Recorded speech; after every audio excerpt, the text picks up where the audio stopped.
Michael's son. Thanks so much for being here today. Excerpt 8 of Letter 2, which we will read today, covers essentially the initial healings that followed the healing of Miriam's and Zedekiah's son and the reactions of the people. It tells us also of how Jesus, overwhelmed by the sheer force of events, realizes that he needs help to carry on and carry out his mission as healer and teacher. Enjoy the reading.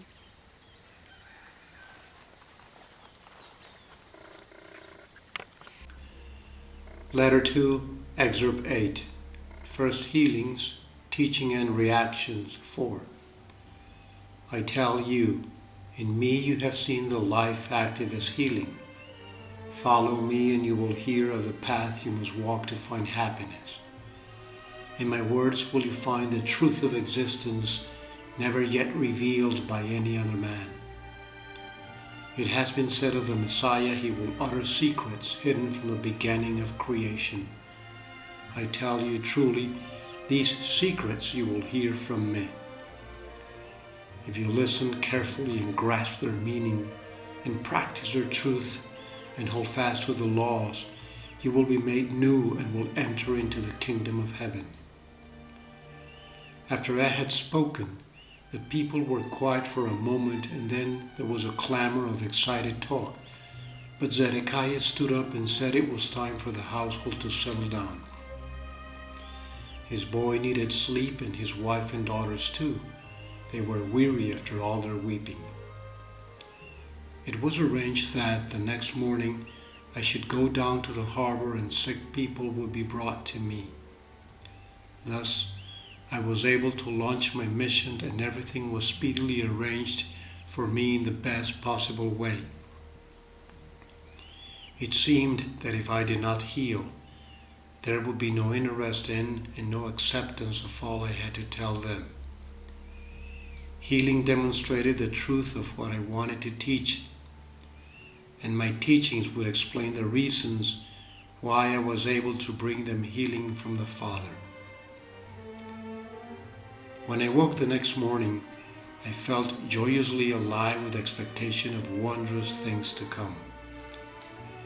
After having breakfast, I set out with Zedekiah towards the town harbor, my heart aglow with love for everyone I passed. I greeted them warmly, telling them I had good news for those who wanted to hear it.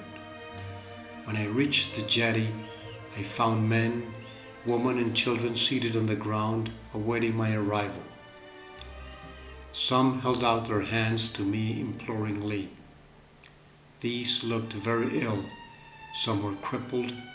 Many were covered in sores.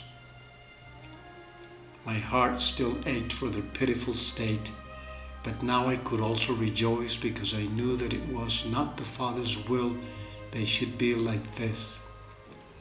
Quite the contrary. The Father was itself all healing, all health, all fitness. I had proved this the night before and in my home. I exulted that I would be able to demonstrate this wonderful truth to the crowds now gathering around me. One sad old face caught my attention. She was wrinkled and thin and crooked. I went to her and kneeling beside her, I placed my hands on her head and immediately felt the flow of Father power through my hands, vibrating through her head until her whole body shook with the life force energizing her limbs. People watching this were astonished and wondered what I might be doing to her, but others quietened their objections. Gradually, her limbs began to unbend, lengthen, straighten. Her face became alive with the joy of returning strength. I helped her to stand up. Then she stood proudly by herself. She was so overcome with happiness. She began to weep, then laughed and danced, calling out to the people, "Praise God! Praise God!" she said. Another standing there took up the refrain. They were all deeply moved by what they had seen. The crush of people pressing in against my person was so great, Zedekiah offered to control them. In orderly fashion, assisted by other eager onlookers, he marshaled the sick towards me, that I might attend to them according to their deepest need. At last, feeling tired, my host invited me back to his house to dine. He sent away those whom I had not been able to heal for lack of time. He assured them I would return the following day. It was a festive evening, so much to talk about, so much to celebrate, so much to teach, so much to learn, all of it certainly good news, the people agreed. I knew that by many I was accepted as speaking truly of what I had seen in the desert. And so it continued for many days. People came to see me from far and wide. Zedekiah and other of his friends helped me to control the crowds to enable me to heal and teach. The people listened gladly. They were talking amongst themselves about the Father and were eager to learn more about the thongs and chains which bound people in misery. The crush became so great, I soon realized I would have to find my own helpers on whom I could rely to assist me.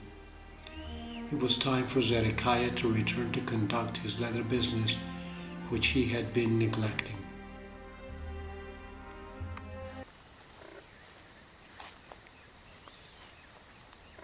So, how do you like the reading?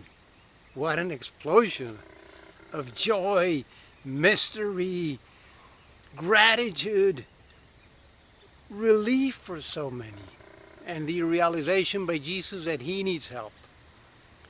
In the next video we will read about Jesus' election of his disciples, how he chose them and how he prepared them, how he opened his heart to them and told him what he saw. Thanks so much for being here today. Please click on the button below to subscribe to my channel. Give me a like if you like this video, and thanks for sharing with friends. I'll see you tomorrow, guys and girls. Love you all.